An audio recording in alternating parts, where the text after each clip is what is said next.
one of the things that I've learned at the Academy is how European painting worked. And the tradition of it is about space and light and composition. There's a great saying for it, actually, which is the design and structure of Michelangelo, the color and light of Titian. And so I always loved that. And most of the times now when you see non-objective paintings, they're flat and they come forward into the room, which is very exciting. But because they don't have the layered light, you don't stay in them as long as I would like people to stay into my work and to experience a complete world that they can stay and roam through and almost, in a sense, which I've just heard, feel comfortable. But the idea for me is to take them to the edge of existence in the search for the sublime. And so the European tradition would be about how to use tones to extend through a form. Well, I don't use form, but I'm using tone to extend through space. But what I add is chromatic intensity. And I guess in some ways, there's a European way of doing that, and then there's the wonderful American Luminists. And what the American Luminists added, in a way, was a complete bowl. What they did was they extended the edges of all the surfaces and made them into a foreground implication so that you could move back into depth from it. And they were very strong at how strong forward they made the bottoms so that you had to enter that way. And somehow I always thought, could I bring that to abstract painting in the 20th century? And part of that was I realized I still had to have the billboard impact that's so amazing in 20th century painting. And also the surface, so that you would know the artist's hand was there and that he paints it. And it's not a complete illusion. There's always the surface. And so in these paintings, they're the first ones that I've really, I think, accomplished the fact that you know where you enter and you know the depth that you go into. But then it sort of stops you because what is this world? And where is it? Because in the end, it's just all on the surface and you have no material references for it that belong to the natural world. And so most people looking at these things will want to think that they're landscapes.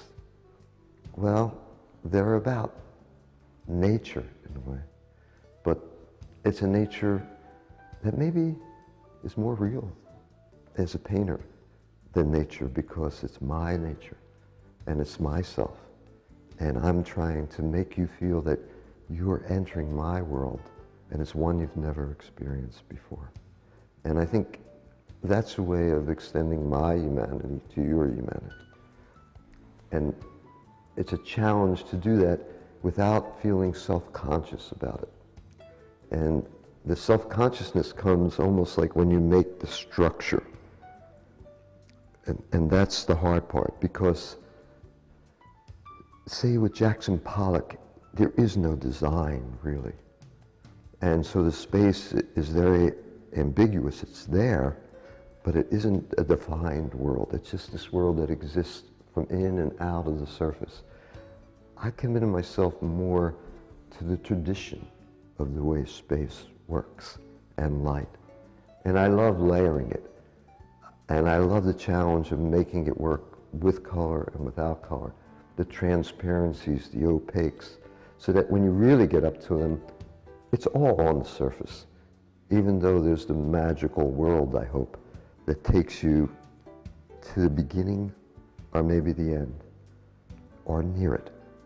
And the hope for emotion is that from that is that you will feel, in a sense, the wonder of existence. Try to set it up so that you move through these intervals and passages into what feels like different spatial and color light. And so what I will do is sort of create almost a light that, and an edge here that makes it want to come a little bit forward.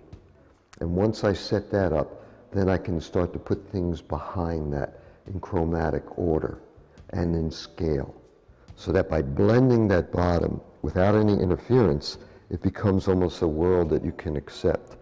But then when I move here, I want to create more activity, but of course it doesn't have that scale. And then you move back again and again. But the idea is not to make it feel self-conscious. It's to make it move in a way that just seems appropriate, and that the gesture is what moves you in the quality of the paint. In this painting, I was trying for strong intensities. And so this sort of red is repeated up here, but I don't know whether you can see this, but it's a complete transparency where the paint just layers it over it. And so there's an opaque feeling and a transparent feeling. And then another light that comes back. Why? Well, that could have a foreground implication again, so that you just don't go forever back there. You come back again. And then the light peaks around the edges, just slightly. And then the chromatic intensity that just forms in and on it and through it almost suggests that it's an energy. And that's the real key to it, that light is energy. I sort of learned that from Richard Feynman. You think of light as particles and that it moves and expands.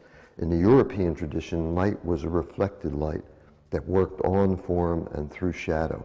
Here, it's all about movement and energy. And the difference, say, in abstract expressionism is that this movement is controlled and moves all the time through the whole piece. Whenever I don't move it, that's when I have to be worried about being self-conscious. And so that's sort of the tricky element of where the edges happen.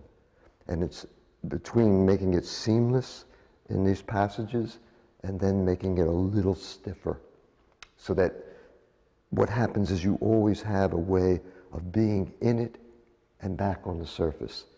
And I love the idea that you can look at the surface and sort of the flow of being able to create by glazing and overlays, which again goes back to the Venetians. And so one of the major influences for me is basically thinking about light, and it's our existence. And somehow I always think that when you create light in a special way, it gives off a feeling of hope and touches on a poetry. And then the idea is, once you have accomplished it in this sort of high contrast, can I go on to do that in another kind of contrast? Can I do it in a different palette so that the different worlds have a different meaning and a different chase of that sublime edge again?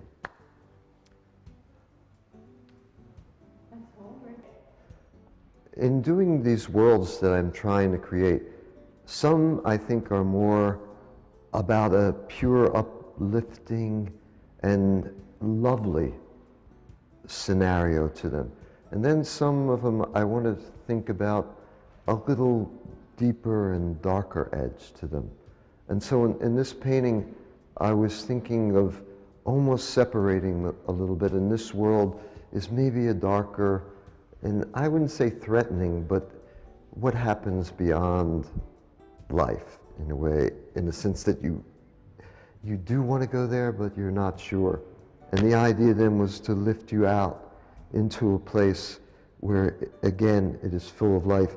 And in some way, I thought again of Titian and the way that there's a certain feeling of a solidness amongst the ethereal. And then again, these edges that give you different layers. Is the light behind something? Where is it in relationship to that? What does it mean to almost go into the deepest, darkest parts of our feelings?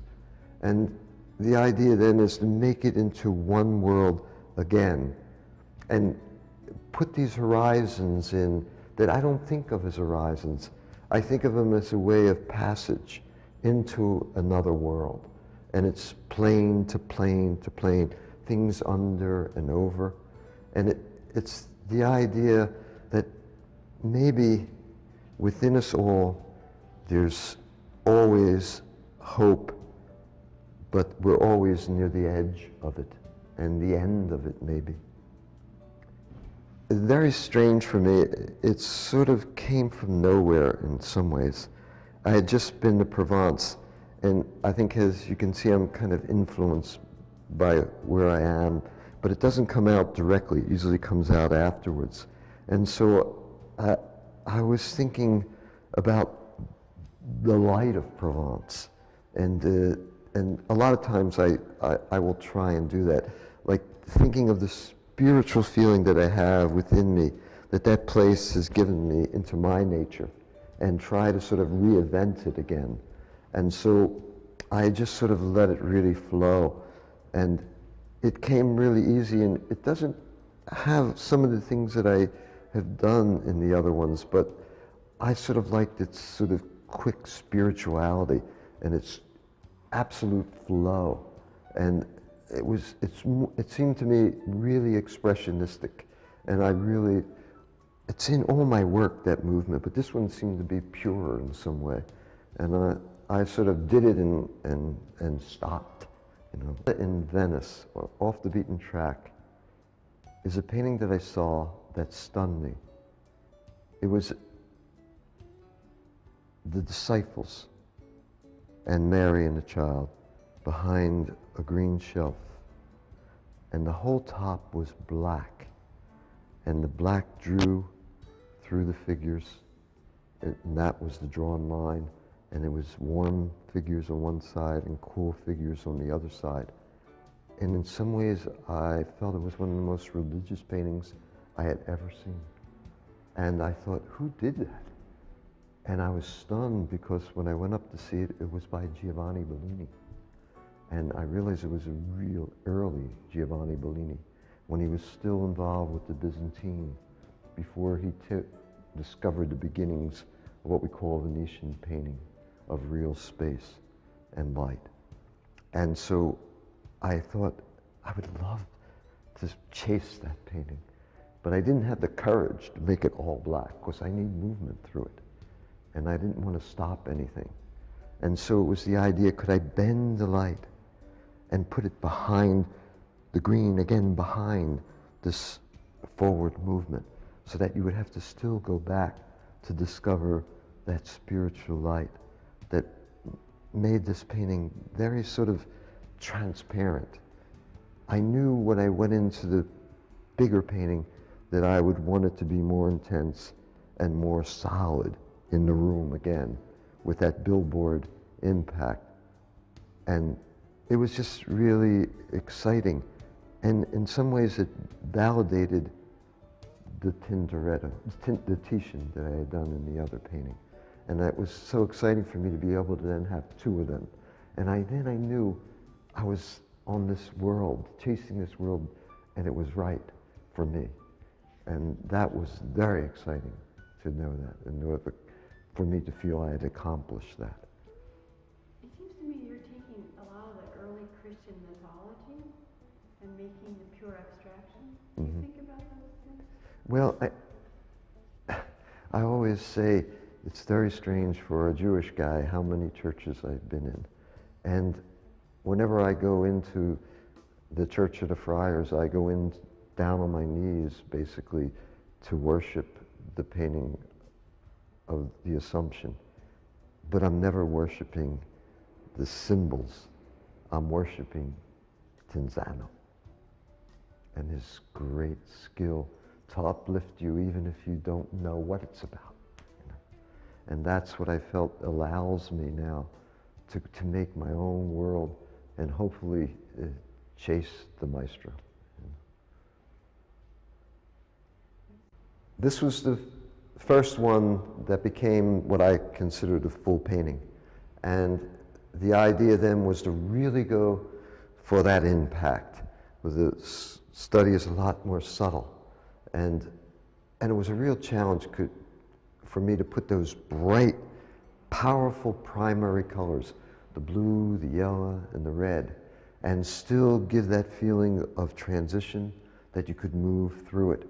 And it was very exciting in order to take this sort of red and take it all the way through down to the yellow, and then this sort of light that somehow was in there. But to make it sort of seamless and yet not self-conscious, that you can finally arrive at white. And then to put, in a sense, again, the tribute to Titian and his symbols of this golden heaven, and the way to enter that, and to move back and to be brought back again by this primary red just sitting there above the primary blue. And I always hope that someday I could see this painting from 200 yards and see what it would look like if I was successful about dealing with Tinzano again. So that was the challenge then. And I thought again of this rising and the spiritual light behind it, and the idea that the world, does it end and does it come back? And this certain sense of the grounded earth, and the structure of that, where you can almost pass through it into the light. And the feeling that I've always strived for in these paintings is that, can you do this without subject matter? And I've gotten into quite a controversy at the Academy by saying very abruptly, I don't really care about subject matter, which of course isn't quite true. But what I always care about is the world that everything is presented in as a challenge to painters. And you don't really know much about painters by their subject matter when you think about them in the history of art, but you realize, how did they present the subject matter? And then it just becomes the world that you recognize. You could look at half of a Vincent van Gogh and know it's Vincent van Gogh. You can go through almost the entire history of art just by the rhythm, the presentation, the space. Not only is that going to tell you the artist, if you're literate about art, but it will also tell you the time that they work in. And so the challenge then for me is to somehow give these feelings that are based in the great tradition of layering paint and light, and make it completely spiritual, but yet have the impact of a surface being painted. And to tell you that, yes, the artist was here, he worked on the surface. A lot of my life has been influenced by being in Greece and living there, and I've always gone to the same island of Patmos. It's where John wrote the book of Revelations. And the island has a sort of a special, again, to use that word, spiritual quality. And it's, you know, an island just completely surrounded by the water, and you can see the other islands in great distances. And I've always been astonished to see Patmos in the moonlight. And somehow, in the moonlight, it has a feeling that it's been there forever. And I'm sure, you know, the world to us has always been there, even in Philadelphia, forever, but somehow that sort of makes it so clear. And maybe Homer was there, and maybe Odysseus moved through and past the island. And off in the distance, you can see Icaria. And I felt it all the time when I work. I am influenced by the real world where I've been.